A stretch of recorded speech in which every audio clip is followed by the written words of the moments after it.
Media మిత్రులందరికీ నమస్కారం. నిన్న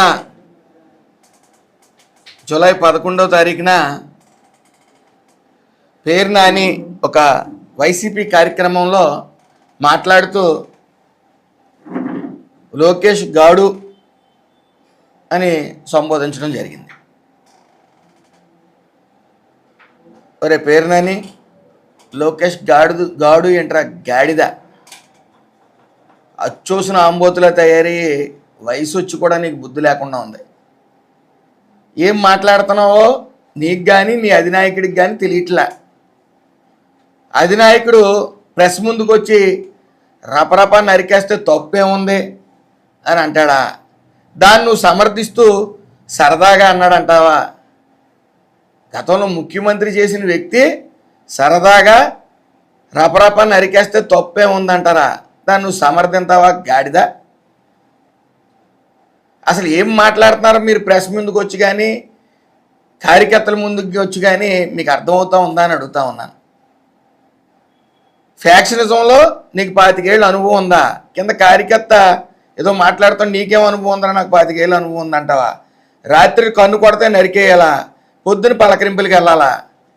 ఏం మాట్లాడుతున్నావా నువ్వు? అసలు నీకు వయసు వచ్చింది, బుద్ధి ఉందా అని అడుగుతా ఉన్నాను. నువ్వు అవినీతి చేసింది నీకు కొన్ని పొట్లు తెలుసు. నీ ఇంట్లో ఆడవాళ్ళ చేత అవినీతి చేయించి నీ శ్రీమతి చేత చంద్రబాబు నాయుడు గారు ఆడవాళ్ళు జోలికి వెళ్ళరు, ఆడవాళ్ళని అత్యంత గౌరవిస్తారని నీ ఆలోచన నిజంగా వర్కౌట్ అయింది.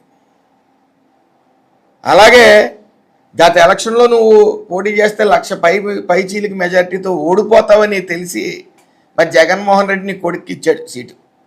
మరి 50,000 దాటి ఓడిపోయావు. ఈరోజు నువ్వు మాట్లాడి మాటలకి ఈ కుక్కల గురించి నువ్వేమైనా పిహెచ్డీ చేసావేమో నాకు అది తెలియదు, కానీ మురిగే కుక్క కరదని, సైలెంట్గా వచ్చి కుక్కలు పట్టుకుంటాయని, చిత్తకార్చిన కుక్క ఏం చేస్తుందని నువ్వు పిహెచ్డీ చేసావు, అందులో సందేహం లేదు. ఆల్మోస్ట్ ఆల్ నువ్వు ర్యాబిస్ వచ్చిన కుక్క లాంటి వాడు కాబట్టి వాటి గురించి ఎంక్వైరీ చేయడంలో తప్పు లేదు, వాటి గురించి పిహెచ్డీ చేయడంలో తప్పు లేదు.